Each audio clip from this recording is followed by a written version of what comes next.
22 News.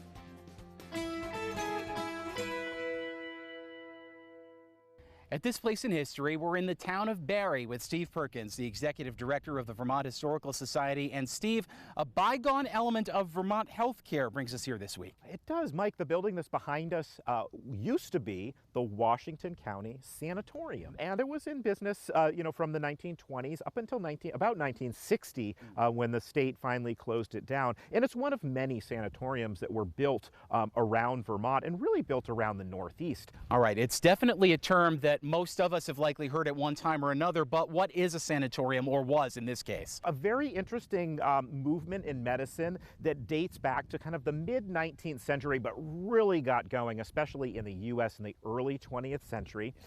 It meant to treat people who had pulmonary issues, so anything from asthma to what we most commonly associate with a sanatorium, tuberculosis.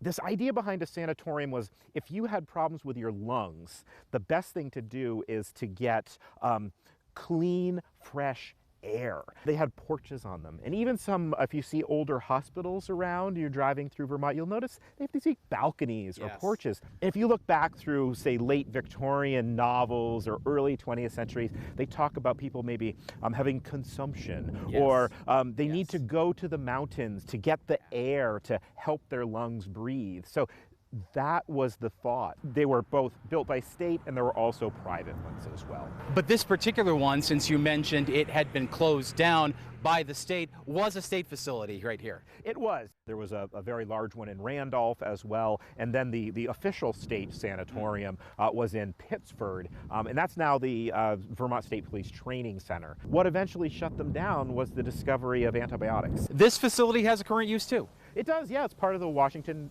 County mental health system, and it houses the administrative offices for children, youth, and family services. There were people who would enter a sanatorium and live there for like 10 years, and sometimes they'd get better, and sometimes they didn't.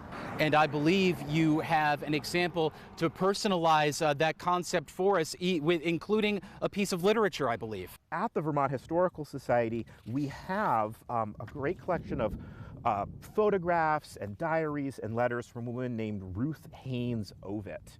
And she was a Vermonter, and she ended up getting tuberculosis as a young woman shortly after her daughter was born, and then ended up here. And she wrote poetry.